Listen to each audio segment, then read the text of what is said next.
Boa tarde a todos, boa tarde a todas. São 15h31, quinta-feira, dia 14 de outubro. É tempo de esperançar, né? Nós estamos aqui reunidos, eu estou aqui no meu serviço, tem um pessoal aqui comigo na sala. Oi, Isabel, minha filha, paz e bem, como é que você está, menina? Tem um pessoal aqui. Oi, Maria Alice, paz e bem. Maria Alice fez aniversário no dia 12 agora, 12 de outubro, dia de Nossa Senhora Aparecida. Parabéns, Maria Alice. Já lhe dei os parabéns, mas lhe dou de novo. Estou eu aqui na minha sala, aqui no trabalho. Boa tarde, Maria Alice. Estou aqui no trabalho, né? Aqui com as pessoas que habitualmente eu divido o meu dia a dia, né? E aí, parei agora um pouquinho para fazer a live, conversar com vocês. É aquele pouquinho, aquela meia hora, né? Mas é a oportunidade de refletir e pensar um pouco sobre a palavra de Deus, né? É bom a gente ter essa nossa comunidade, né? Então já dei os parabéns aqui para Maria Alice, a Isabel também já deu, né? Essa que é a graça, né? No primeiro momento, nós vamos esperar uns momentinhos, né? Eu já falei para vocês algumas vezes, eu vou continuar falando. Nós temos um evento, um compromisso em outubro de 2023, que é o Sínodo, né? O Sínodo da Sinodalidade. Mas a gente vai ter que fazer uma participação nos próximos dias, né? Até abril do ano que vem, nós estamos no processo de escuta do Sínodo, né? Eu estou lendo o manual, estou lendo o material para isso, né? A Diocese vai abrir o nosso processo de escuta esse domingo agora, dia 17. Ah, Bernardo, mas o que vai ser? Ah, não sei, temos que ver aí. Mas à medida que eu for sabendo, que eu for me inteirando, eu vou passando para vocês, tá, pessoal? É talvez o maior processo de escuta da história da humanidade. Não só em número, porque obviamente à medida que a população vai aumentando, né, mas em extensão, né? O desejo do Papa Francisco é que todos sejam ouvidos, inclusive aqueles que habitualmente não exercem a sua fé, aqueles que estão em situação de migração. Oi, Denise, paz e bem, refugiados, né, os pobres, os miseráveis, né? O Papa está querendo que a gente ouça boa parte da igreja, né? Na verdade, ele pede que a gente ouça até os batizados. Então, assim, eu não sei qual vai ser a dimensão, como a gente vai atender esse pedido. Mas aqui o nosso grupo, esse grupo que assiste a live, vai fazer o possível para participar aí, né? Paz e bem, Denise. Estamos aguardando os nossos momentinhos, mais 2 minutinhos, nós vamos começar, né? E vamos fazer a leitura de hoje. É uma leitura assim que é impressionante como ela é atual, como ela está assim na crista da onda, apesar de ter sido escrita há muito tempo atrás, né? Nós estamos lendo o Evangelho de Lucas, o Evangelho de Marcos hoje. O Evangelho de Marcos é um evangelho bem, vamos dizer, lá por volta do ano 70, né?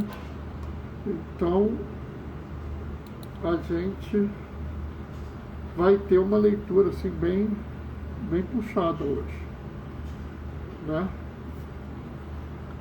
Mas é assim mesmo. Perdão, estou enrolado aqui. Nós vamos ler o Evangelho de Lucas hoje. Isso. O Evangelho de Lucas é um dos últimos evangelhos. Ele só perde para o Evangelho de João. O Evangelho de João é tão mais recente que os outros, que a maior parte das pessoas acredita que João tenha começado a escrevê-lo, mas não terminado, né? Mas Bernardo pode isso, naquela época era muito comum isso, né? Era muito comum que os discípulos terminassem a obra do mestre e dessem a autoria ao mestre. E a igreja entende que o evangelho como um todo é inspirado por Deus. Então não é uma questão do autor A ou do autor B, né? O que ocorreu naquele evangelho foi inspiração divina, tá? Bom, vamos começar, pessoal. O Senhor esteja convosco, Ele está no meio de nós. Proclamação do Evangelho de Jesus Cristo segundo Lucas. Naquele tempo disse Jesus: ai de vós, porque construís os túmulos dos profetas. No entanto, foram vossos pais que os mataram. Com isso, vós sois testemunhas e aprovais as obras de vossos pais, pois eles mataram os profetas e vós construís os túmulos. É por isso que a sabedoria de Deus afirmou: eu lhes enviarei profetas e apóstolos, e eles matarão e perseguirão alguns deles, a fim de que se peçam contas a esta geração do sangue de todos os profetas derramado desde a criação do mundo, desde o sangue de Abel até o sangue de Zacarias, que foi morto entre o altar e o santuário. Sim, eu vos digo, serão pedidas contas disso a esta geração. Ai de vós, mestres da lei, porque tomastes a chave da ciência. Vós mesmos não entrastes, e ainda impedistes os que queriam entrar. Quando Jesus saiu dali, os mestres da lei e os fariseus começaram a tratá-lo mal e provocá-lo sobre muitos pontos. Armavam ciladas para pegá-lo de surpresa por qualquer palavra que saísse da sua boca. Palavra da salvação. Provavelmente quem olhou o título da live de hoje deve ter achado estranho, porque hoje eu coloquei como título Profecia e Violência. E aqui a gente tem que entender um pouco o que eu estou colocando. A profecia na Bíblia, né? A profecia no sentido bíblico não é, eu volto a insistir, eu já falei isso várias vezes, mas eu vou continuar falando, não é adivinhar o futuro, não é ir lá, meu Deus, olha, no dia tal vai ter isso, vai ter aquilo, não. A profecia na Bíblia é um compromisso com Deus. E esse compromisso com Deus, ele tem 3 partes. A primeira parte é você mostrar o que está errado.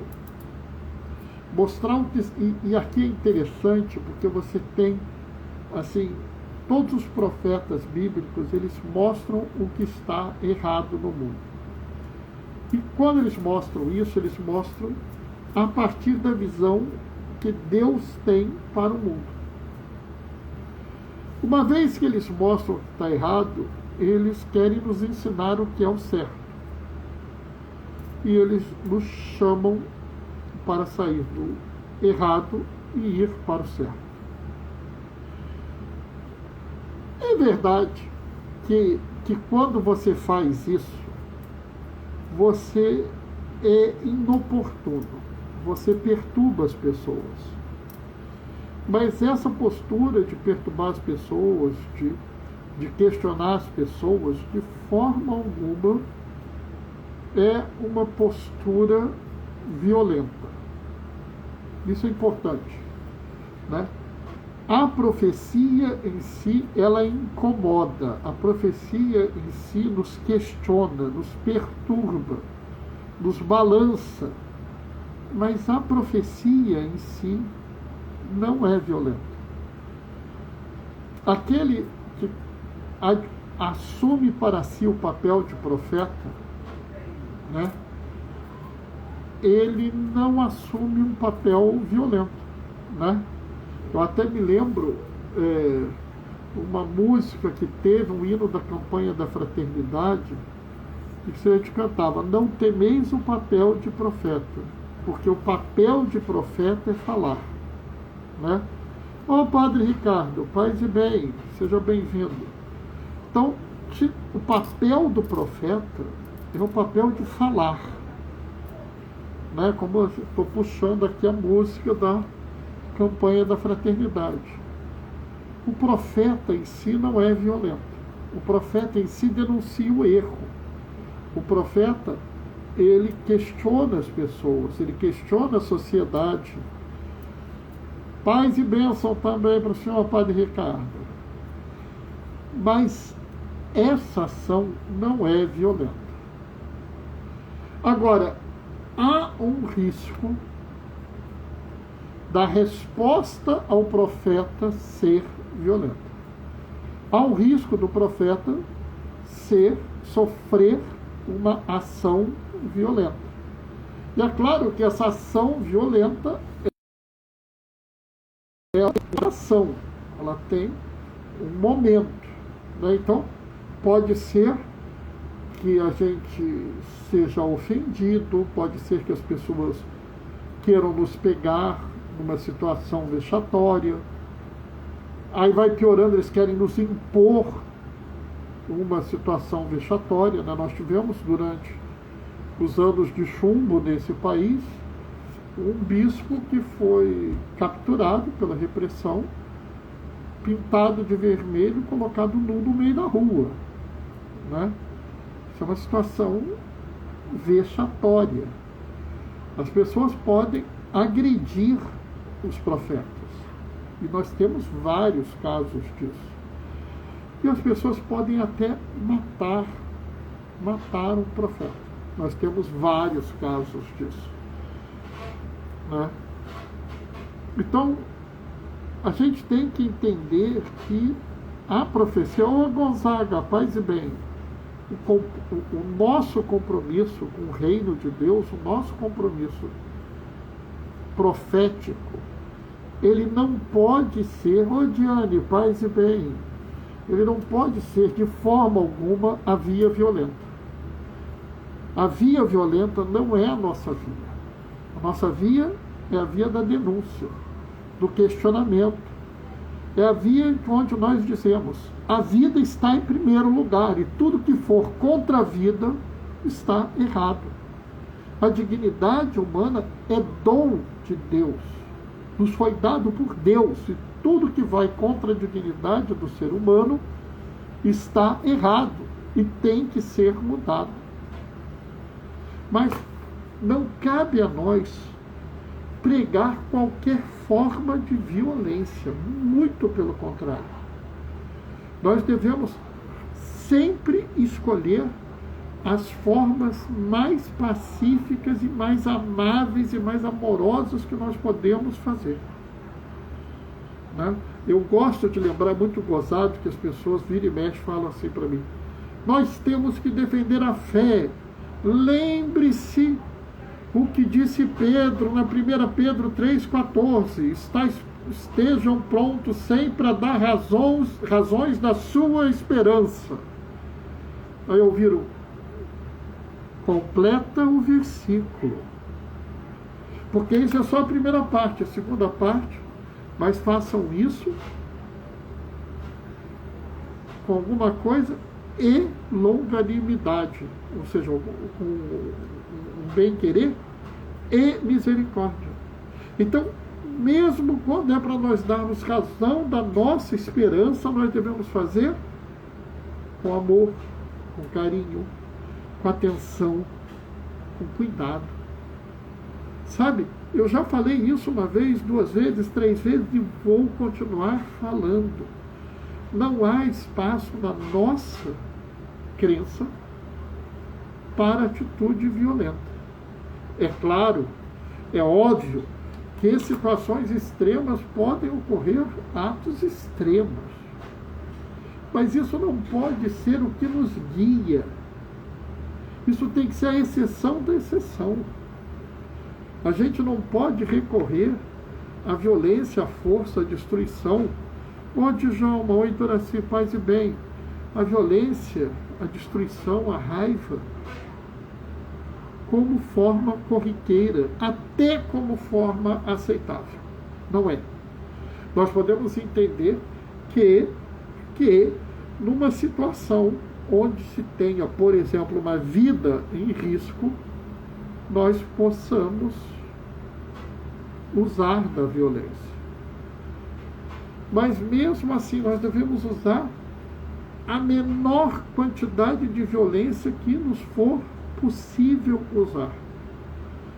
Nós somos o povo que preza a vida acima de tudo. Eu me lembro quando eu era adolescente, que a gente comentava, era uma palavra de ordem da igreja, a vida em primeiro lugar. Essa é a nossa profecia. Num mundo onde se fala de força, nós falamos de fraqueza.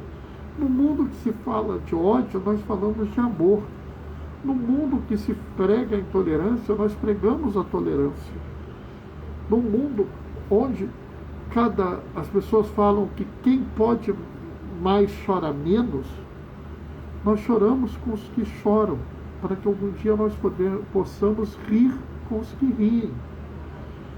Se nós tivermos que realmente ser profetas, se nós queremos realmente exercer um dos, vamos dizer, papéis dos batizados, porque é muito bonito, né? De vez em quando eu ouço, pelo batismo nós fizemos uma nação de sacerdotes, profetas e reis. E aí eu vejo que é muito interessante, porque todo mundo quer ser sacerdote, todo mundo quer ser profeta, rei, mas as pessoas não querem ser profetas.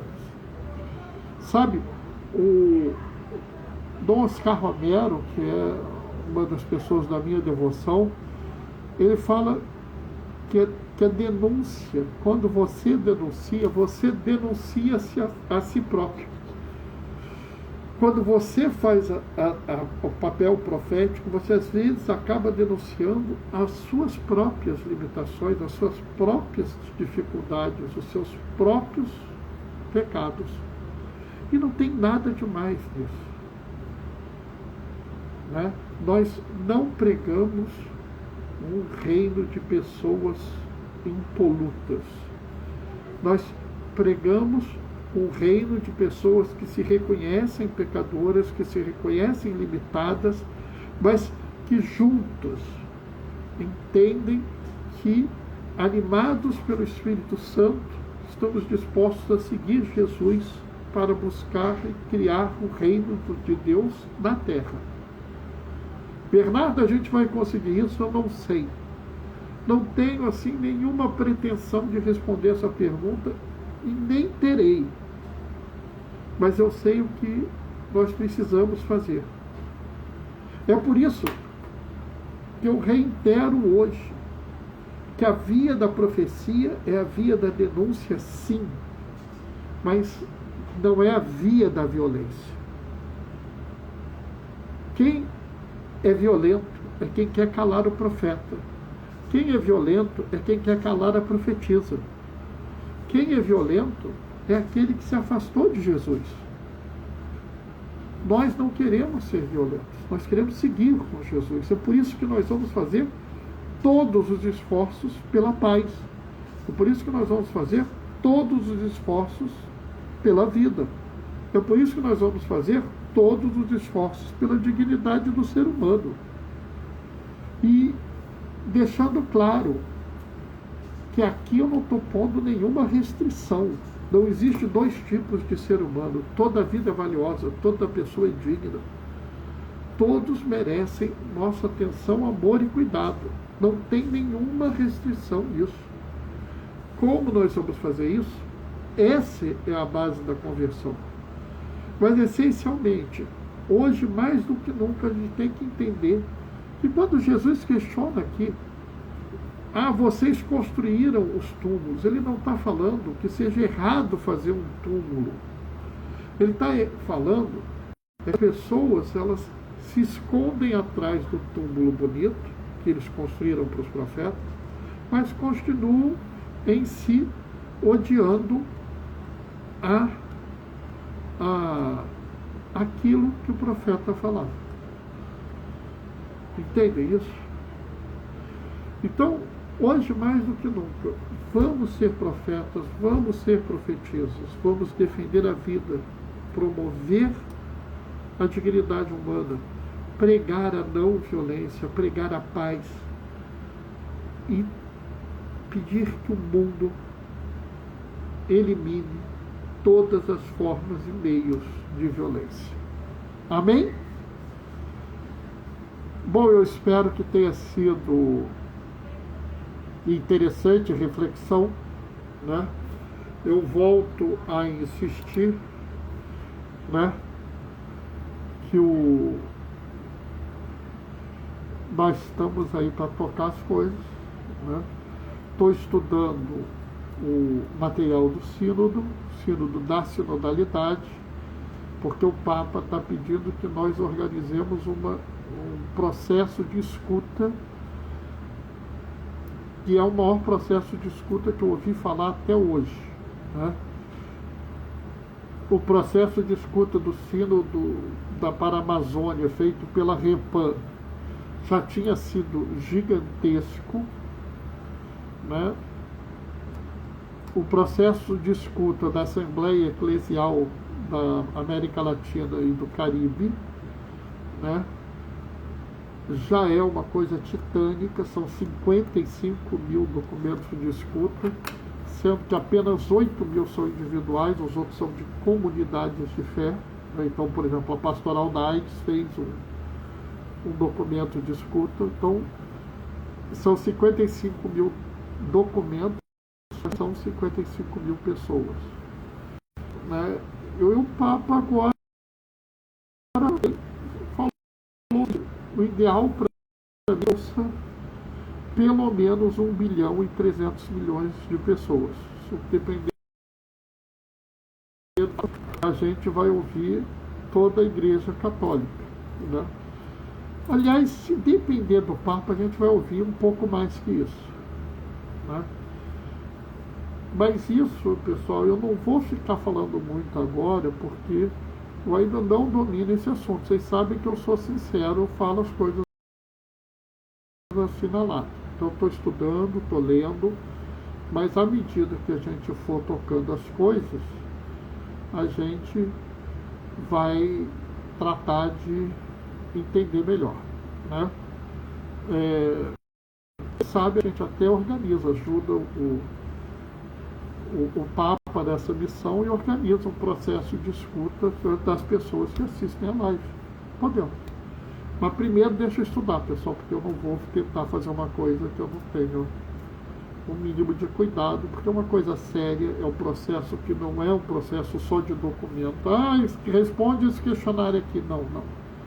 O que o Papa nos pede é muito mais que isso. Existe um processo, inclusive, de oração, de discernimento. É uma coisa que vai ser muito bem feita, tá? À medida que eu for aprendendo, eu vou passando para vocês. Combinado? Bom, eu vou terminar deixando a minha bênção, tá? O Senhor esteja convosco. Ele está no meio de nós. Olha, Diane, Maria Alice e Denise mandaram amém, mãozinha de oração, rostinho feliz. Oba, que bom. O Senhor esteja convosco, Ele está no meio de nós. Por intercessão de Maria Madalena, desça sobre vós e permaneça para sempre a bênção do Deus Todo-Poderoso, Pai, Filho e Espírito Santo. Aqueles que podem, fiquem em casa. Precisou sair, usa máscara, abre tudo. Tá? Teve oportunidade, pintou a chance, toma vacina, primeira dose, segunda dose, dose de reforço, tomei ontem, ó. Qualquer vacina é boa. Vacina boa é aquela que está no seu braço. Combinado, pessoal? Glorifique o Senhor com a vossa vida. Sejam profetas, sejam profetisas. Vamos em paz, permaneçamos na paz e que o Senhor nos acompanhe. Beijos e bênçãos, pessoal. Até amanhã, 15h30.